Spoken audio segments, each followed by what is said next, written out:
여러분 안녕하십니까? 오늘도 어김없이 이 나라 돌아가는 꼴 보고 왔습니다. 접속해 보신 분들 너무 반갑고요. 어디서 보고 계신지, 오늘 컨디션 어떠신지 자유롭게 댓글 남겨주시면 감사드리겠습니다. 그리고 제 이야기가 유용했다면, 그리고 재밌었다면 좋아요와 구독 남겨주시면 감사드리겠습니다. 오늘 다룰 이슈는 5개 정도이고요. 순서대로 말씀드릴게요.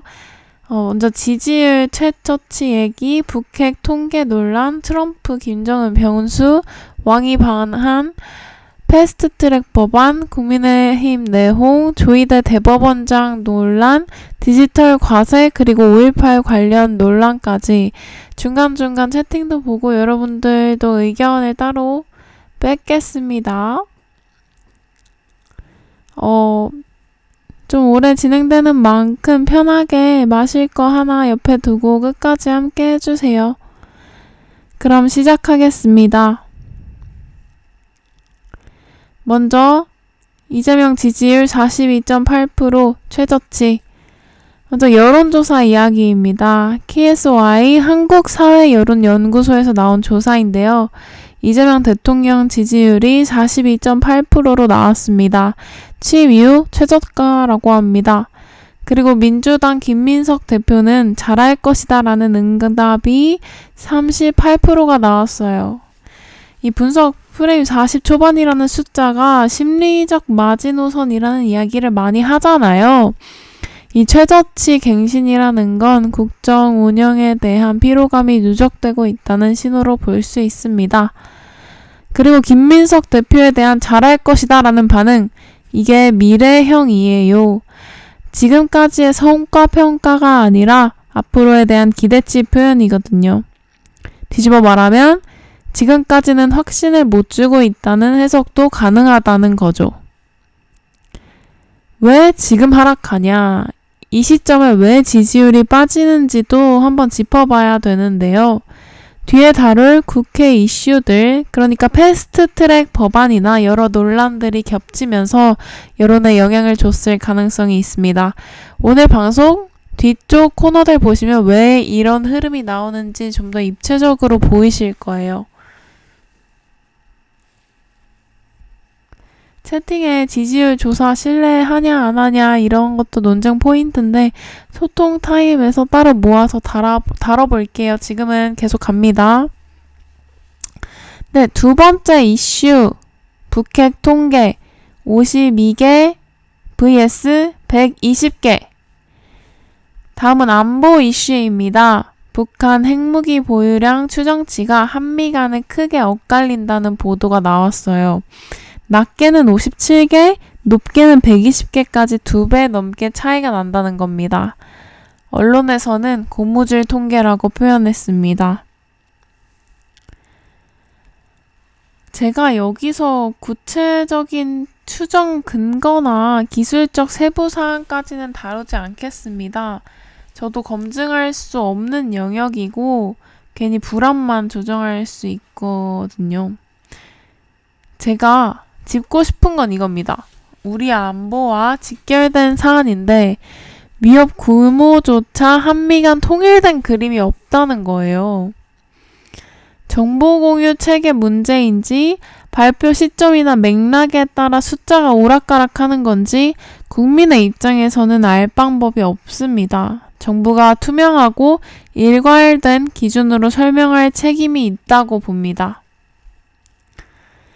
이 주제는 좀 민감하니까 과도한 추측이나 불안 조장하는 댓글은 자제해 주시고 팩트 기반으로 한번 얘기 나눠봅시다. 트럼프, 한미훈련 패스하고 김정은 만나나. 이어서 트럼프 대통령 관련된 소식입니다. 2년 반 동안 아무 일도 안 일어날 것이라는 취지의 발언이 나왔고 이게 한미연합훈련을 건너뛰고 김정은과의 만남을 우선시하는 것이 아니냐라는 해석으로 이어지고 있습니다. 한미훈련은 단순 군사 행사가 아니라 연합방위 태세의 핵심이잖아요. 이게 정상 간 만남 일정에 밀려서 조정이 된다면 장기적으로 동맹의 예측 가능성에 의문이 제기될 수 있습니다. 이럴 때일수록 우리 정부가 능동적으로 총력 외교를 펼쳐야 되는데 지금 그런 움직임이 충분히 보이는지는 의문입니다.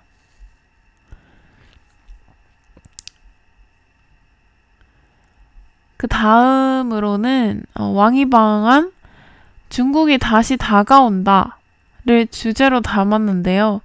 이게 왕이 중국 외교부장이 8월 19일부터 20일까지 방한을 해서 이재명 대통령을 접견했고 오는 11월 중국 선전 APEC 정상회의를 계기로 한중 정상회담 개최 방안도 논의됐다고 합니다.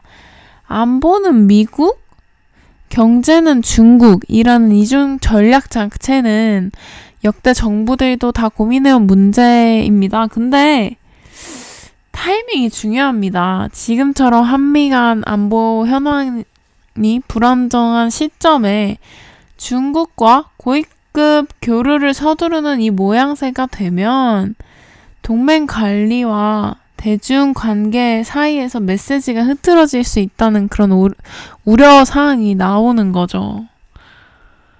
네. 아주 우려가 됩니다. 다음으로 패스트트랙 법안 90일로 단축했다라는 이슈 사항이 있습니다. 이 패스트트랙 신속 처리 안건의 심사 기간을 기존 330일에서 90일로 줄이는 국회법 개정안이 오늘 본회의를 통과했습니다.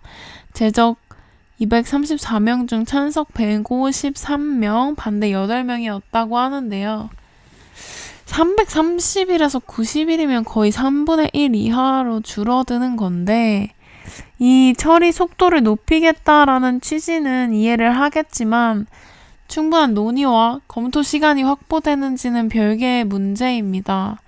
뭔가 절차적으로 다수결 통과는 인정을 하지만 앞으로 이런 단축이 어떤 법안에 어떻게 활용될지는 좀 계속 지켜봐야 될 것 같습니다. 그리고 이제 여당이 아니라 우리 쪽 국민의힘 내부 얘기도 짚어야 공정하겠죠.